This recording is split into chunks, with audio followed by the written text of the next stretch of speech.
Drop it. Bueno, acabó para usted la campaña electoral, pero lo hemos visto con mucho movimiento, lo veo visitando partes del país, en sus redes sociales, dando mensajes, y ha tomado la decisión de afiliarse a la ID el día de mañana. ¿Qué lo hace tomar ese camino? Efectivamente, yo ya terminé la campaña, pero jamás terminaré el anhelo de trabajar y dar el mayor esfuerzo para nuestro Ecuador, el Ecuador que todos deseamos construir.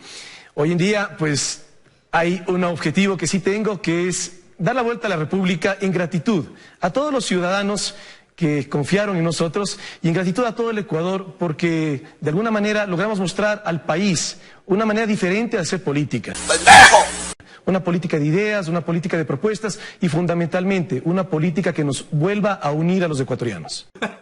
Quiero morirme, me encantaría morirme ahora mismo. Ahora, ¿qué rumbo tomaría el Partido de la Izquierda Democrática una vez que usted se afilie a este partido y ya pase a formar oficialmente parte del mismo el día de mañana? Claro, bueno, yo ya soy parte de la Izquierda Democrática desde que fui candidato, y lo que estoy haciendo es formalizando esa unión con la Izquierda Democrática a través de afiliarme al partido. ¡Vamos a morir todos! Pero eso implica también, por lo que veo, apostar a nuevos frentes, escoger también un nuevo rumbo, hacer una renovación del partido, quizás sin perder esa esencia que tiene la ID. Claro, sin duda, la esencia es que somos la socialdemocracia aquí en el Ecuador, la esencia es ese pensamiento de centro izquierda, pero más allá de cambiar los rostros, es llegar con nuevas propuestas, es llegar con una nueva manera de hacer política. Lo que dije hace un momento, Liz, la política en estos últimos 14 años se ha convertido en espacios de división de los ecuatorianos y la política debería ser más bien espacios de unión. Tenemos muchos retos, muchas dificultades como sociedad, como país, y para salir adelante los ecuatorianos todos unidos.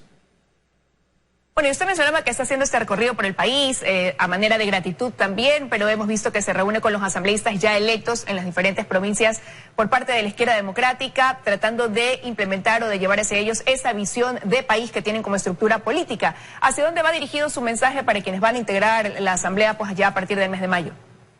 Bueno, tenemos una gran responsabilidad como partido, como actores políticos y sin duda, más allá de todo eso, como ciudadanos, de aportar al país. En esas responsabilidades, junto con nuestra bancada, 18 asambleístas que tenemos en el Parlamento ecuatoriano, buscar proyectos de ley que favorezcan a los ciudadanos ecuatorianos. Hay muchos proyectos que deben de tratarse, sin duda, por ejemplo, uno importante es el de blindar al Banco Central, el de lograr políticas económicas, políticas sociales, políticas de gestión que permitan desde lo público atender de una manera eficiente las necesidades ciudadanas. Tranquilo, Ned. Piensa en la Biblia. Ahora, pero ¿cuál es esa agenda legislativa ya quizás que tienen prevista desde ahora, que si bien es cierto requerirá de consensos para poder establecer mayorías al interior de la Asamblea? Bueno, son muchos temas, como lo dije hace un momento, Liz, tenemos muchas urgencias hoy en día como país y todos atenderlos de manera muy responsable. Pero usted decía uno de esos blindar el Banco Central. Eso es algo que se tiene que dar desde el punto de vista, y eso pretende el gobierno, pues antes de que acabe este mandato, enviando precisamente esa ley de defensa de la dolarización. Eso quiere decir que quienes están quizás en este momento por parte de la ID, cuando regrese nuevamente el proyecto, van a mostrarse a favor del mismo. Claro, más allá de hablar de dónde vengan las iniciativas, si vienen del gobierno, si vienen de uno u otro grupo político, lo que tenemos que generar el diálogo es ¿para qué?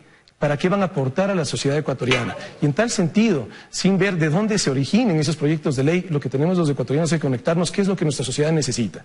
Y lo que necesitamos, sin duda, es tener una economía sólida, una economía robusta, que nos permita progresivamente salir de esta crisis grave que estamos enfrentando. Pero para ese ¿para qué? Al no tener ningún partido, una bancada que conlleve por sí sola una mayoría, van a tener que comenzar a tener conversaciones, ver acuerdos al interior, por ejemplo, de la Asamblea, con quienes ya está emprendiendo estos diálogos la Izquierda Democrática desde ahora. Bueno, serán con todos, porque es lo que tiene que ser un parlamento, una asamblea nacional, lo que tiene que hacer es en función de las conversaciones, conversar y así buscar acuerdos que beneficien al país.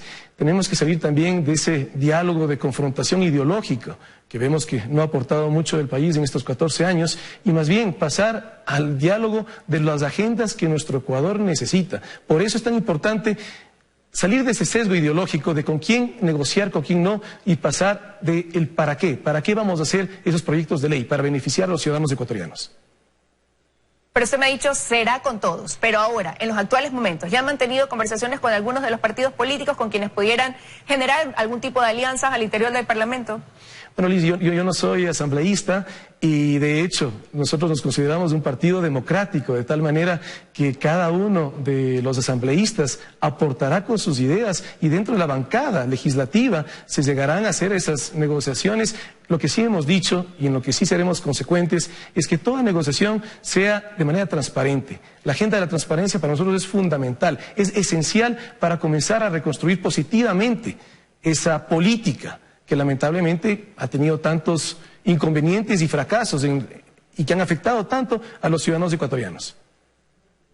Se lo pregunto porque si bien es cierto usted no es asambleísta, pero fue el candidato a la presidencia por la ID, tiene una participación representativa, está conversando con todos los legisladores, los que se van pues a posesionar en mayo, y también porque hace unos días atrás aquí en este espacio decía el candidato Arauz que ya están conversando con Pachacutic y con la izquierda democrática para llegar a estos acuerdos previos y comenzar a consolidar una mayoría al interior de la Asamblea. Bueno, yo no he tenido ninguna conversación con el candidato Arauz, pero sin duda lo que sí queremos es aportar al país. Y en términos legislativos, los diferentes asambleístas de la izquierda democrática deberán poder conversar, dialogar y llegar a acuerdos que beneficien al Ecuador. Ahora ya arrancó la campaña para la segunda vuelta electoral. El día de ayer usted a través de las redes sociales se dirigía a ese electorado que le dio el voto a usted en la primera vuelta confiando en esa propuesta que usted tenía para llegar a la presidencia y usted les hacía un llamado, una invitación a reflexionar ese voto. ¿Qué es lo que debe primar en esa reflexión de ese elector rumbo a las elecciones del 11 de abril? Lo que debe primar es el Ecuador que anhelamos construir. Hacemos una serie de reflexiones y una, por ejemplo, fundamental es el que participemos de ese derecho fundamental en la democracia, que es el derecho al voto, que luego se traduce en un derecho esencial como es el de la libertad. Es decir, que nosotros elijamos a nuestros gobernantes que se proyecten como un modelo que permita unas libertades ciudadanas.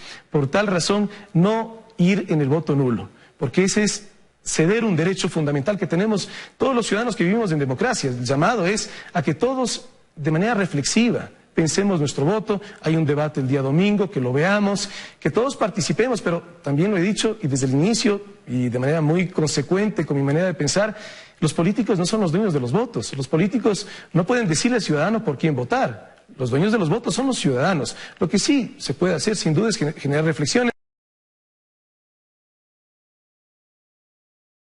por quién votar y viendo las diferentes propuestas, que también algo que ojalá cambie en la manera de votar de todos los ecuatorianos, es que no nos conectemos con el voto en función de la persona, conectémonos con el voto en función de las propuestas, en función del contexto, de lo que cada propuesta significa y en función del Ecuador que queremos construir a futuro.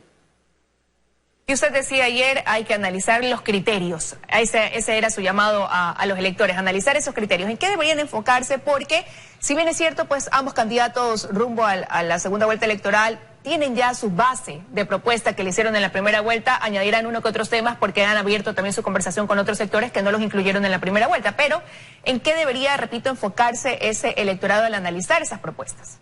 Bueno, justamente en analizar cómo esas propuestas van a impactar en la vida de todos los ecuatorianos y en ese analizar el voto. Yo estoy analizando justamente el voto, yo prometo sin duda decir por quién voy a votar, pero esto tiene que ser un voto reflexivo, de tal manera que mi invitación a todos mis hermanas y hermanos ecuatorianos es que analicemos nuestro voto, que sea un voto reflexivo en función de las propuestas, en función del Ecuador que anhelamos construir y así, en ese diálogo, vayamos todos sumando al país, a la sociedad, que debemos mejorarla. Bueno, pero como decía, ya hay un planteamiento de cada candidato. Realmente cada uno tiene su postura muy definida. Estamos a 23 días de ir a las urnas. Usted todavía no tiene decidido por quién va a votar cuando faltan pocas semanas para elegir presidente de la República. Me interesa mucho escuchar las propuestas. Le decía, este domingo hay un debate, me interesa mucho escuchar el debate. Mi llamado a todos los que puedan, ojalá puedan ver ese debate, porque esa es la posibilidad de confrontar las ideas y en función de esas ideas, lo que dije hace un momento, construir el Ecuador que queremos. El voto tiene que ser reflexivo, muchas veces nos dicen que el voto es emotivo, y sin duda es emotivo, porque son las emociones de los anhelos, de las ilusiones que uno quiere para el país, pero también tiene que ser reflexivo. Y siendo reflexivo, tenemos que ver qué es lo que cada candidato propone para el país y, por supuesto, dentro de las libertades y dentro de una sociedad sana que se vuelva a unir. Ya nos han dividido demasiado los políticos tradicionales, los ciudadanos tenemos que unirnos para construir ese Ecuador anhelado. Pero ingeniero, usted ahora me dice en esta entrevista no votar nulo, eso quiere decir que de una u otra manera hay que elegir a uno de los dos candidatos. Y usted mejor que nadie quizás conoce a fondo esas propuestas porque las estudió y las analizó en la primera vuelta electoral para poder conocer a cada uno de sus contendores. Entonces sí resulta un poco difícil pensar que a estas alturas no tiene claro quizás si va a votar por Andrés Arauz o por Guillermo Lasso. Y la sigo analizando, Liz. Nunca será suficiente todo el análisis que uno pueda dar para ese Ecuador que queremos construir. Y aquí también a veces uno dice, escucha, es que yo soy solamente un voto, y ver ese voto es demasiado importante. Por eso es importante ir a votar. Yo lo decía cuando estaba de candidato en la primera vuelta, que vayamos a votar, y creo que en eso sí logramos llegar con un mensaje. Había personas de la tercera edad que estaban votando, había jóvenes de 16 y 18 años que estaban votando, y me refiero a estos dos grupos porque no tenían la obligación de votar. Eso es la participación, eso es lo que tenemos que involucrarnos todos los ecuatorianos, en ir y votar por una de las propuestas, pero fundamentalmente de una manera muy reflexiva. Y es evidente, usted alcanzó una votación importante, se convirtió en la sorpresa de esta primera vuelta electoral al ubicarse en el cuarto lugar, y esa gente que lo respaldó en las urnas va a estar pendiente de su pronunciamiento, porque usted se convirtió en esa propuesta que ellos hubieran querido que llegue a la presidencia, y por ende, pues, más allá de que cada persona decide y cada persona es responsable de su voto, sí van a estar atentos a ese pronunciamiento que usted realiza en un determinado momento, ¿no? Y basado en un análisis del por qué le dará el voto a uno de los dos candidatos. Si el día de hoy fueran las elecciones, ¿cuál de los dos hubiera encaminado a lo que necesita el país? Y en su momento daré ese pronunciamiento, pero Liz, yo pienso que los políticos tenemos que tratar con muchísimo respeto a los ciudadanos. Y decirles por quién votar es faltarles el respeto, y eso es algo que jamás haré. Agradezco la confianza depositada en mí, y créame, Luis, que siempre lo haré con muchísima responsabilidad, no solamente hacia los ciudadanos, sino hacia el país, hacia el Ecuador que queremos construir. ¿Y qué le parece que uno de los candidatos reclutó a su jefe de campaña para incluirlo en su estrategia para la segunda vuelta electoral? Quizás eso va a hacer que se vean similitudes entre lo que vieron en la primera vuelta en la campaña de Javier Hervas con la campaña ahora de este candidato. En buena hora, eso es lo que debemos hacer todos los ecuatorianos, escuchar, aprender y mejorar, y eso es lo que también se debe hacer desde la política. ¿Estaría usted dispuesto a sentarse a conversar para que algunas de las propuestas que usted realizó en su momento, que calaron en ese electorado, pues puedan ser absorbidas y aplicadas dentro de la campaña de alguno de los dos candidatos?